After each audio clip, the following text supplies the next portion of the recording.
Hello, gamers. Bruce here. I'm going to show my Global 36 war setup. It's currently beginning of turn 13, and I'm just going to show you how I set things up over here and what I use for pieces. The United States, I use the usual olive type green pieces, or olive drab, whatever you want to call it. I use Monopoly greenhouses for air bases. They stand out pretty good on the map. Plus, they had them. I had them. As far as my factories, I use original anti-aircraft guns from A&A to represent minor factories. I bought the medium factories. You can see one down there in Texas. And for large factories, I use the original Axis and Allies factories. I've got victory markers in some of the cities. You can see one there in Washington. I think it was from Shapeway. Different type up there in Ottawa. I don't know what that particular piece is called. Let's get down here in South America. I'll show you a couple things in Central America. All right, down here, if you can notice, I got the Cavalry chip from HBG. I actually use all their chips. I like them. But those are World War I Axis and Allies pieces I'm using down there. It's the light green, which were the Americans in that game. And I've used all of those along Central America, as you can see. And I actually use the ships the same way. A coastal defense ship I have right there is the battleship from World War I. And that's a transport from World War I. And I believe it's a cruiser in that game, but I'm using it as a destroyer. And down here in Argentina, I use the same pieces from that game that were the German ones. They're a gray piece, and I use those for Brazil because they're aligned towards Germany. And that's what I do down there. Instead of using all the white pieces, I don't know, I think it looks nicer with all different colors and stuff. And over here in Africa, I use the basic ivory piece I got from, I think those were Axis and Allies D-Day, I believe, is where those came from. Again, I used the militia chips from HBG.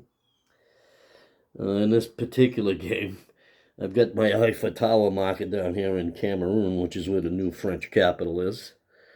You can see a cavalry chip.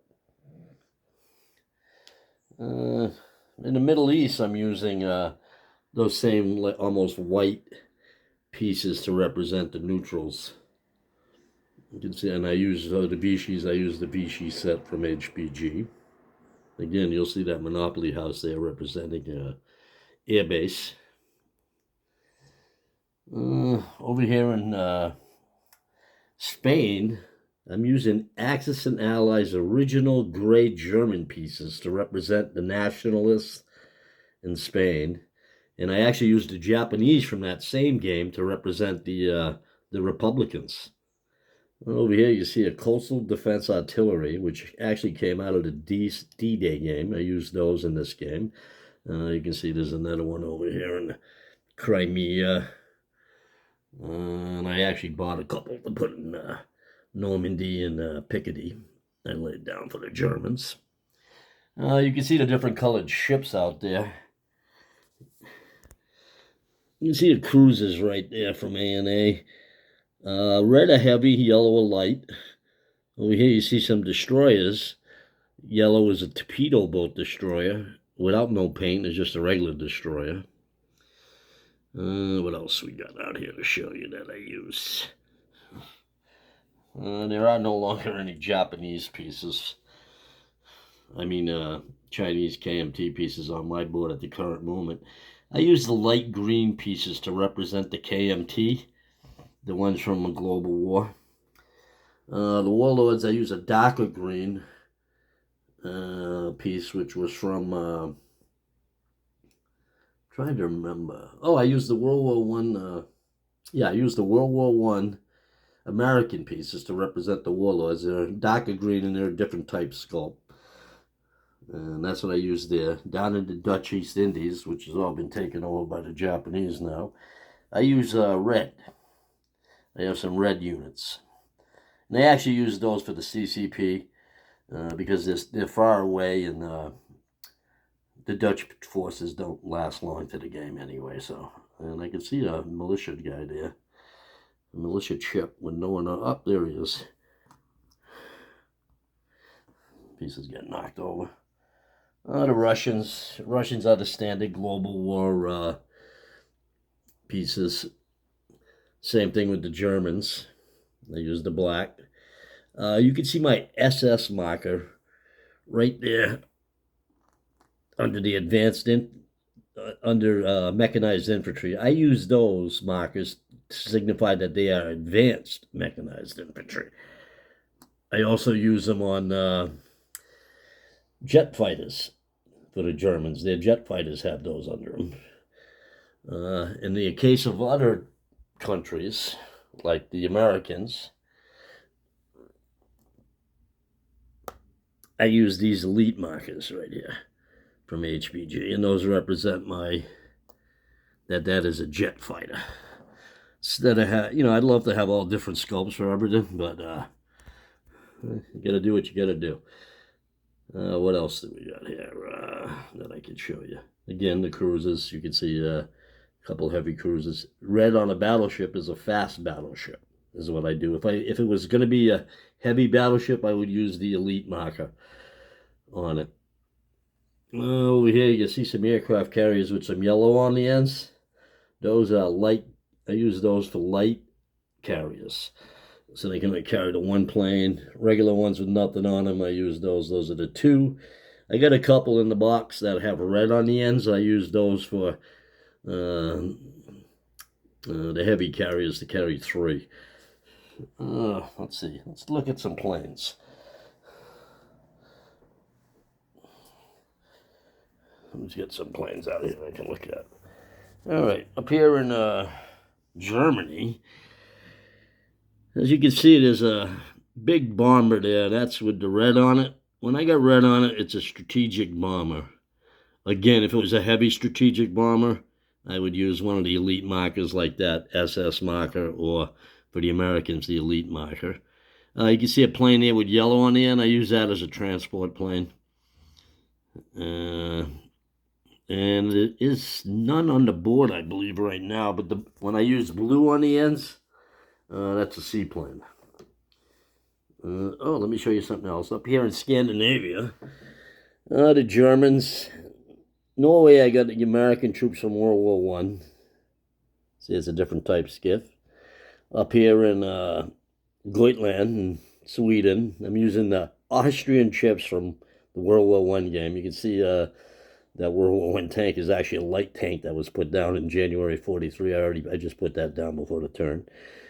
Same thing with that anti-aircraft. I believe that was a turn before. I used that one for that. Again, some coastal defense ships. Coastal submarine is the World War One sub. And as far as like the regular countries like Germany and Russia and them, and actually let me show you the Italians here. There you'll see 3 coastal submarines. I paint the ends yellow. If you notice, the scheme has been yellow for lighter units, like torpedo boat destroyers, which are less, light cruisers, which are less, and coastal subs, which are less than regular subs. Turkey over here. Again, I use the World War One Turkish markers, Turkish units.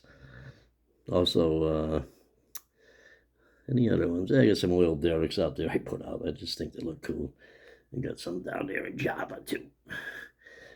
And Victory City markers, and I believe that's the tractor factory in Stalingrad. Winter Palace up here in Leningrad. It's underneath a tank destroyer right there.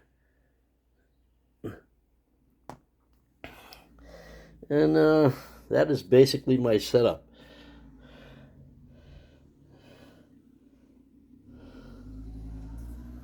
I use all the neutral markers from HBG. I just picked those up at the I placed another order, and he actually sent me. There was one Portuguese marker missing. I guess they had missed in the set. They were supplying 9. There should have been 10. There's a couple tiny Portuguese islands out here. There's one out there. I think that was the one they probably had missed. And again, like there's a damaged battleship marker I use from HBG. Light carrier over there with no plane on it. Convoy marker closed. I believe that's the way the game is played. They lose $3 every turn, even though they already lost the Philippines, because that is closed. I get some convoy markers for the subs down there.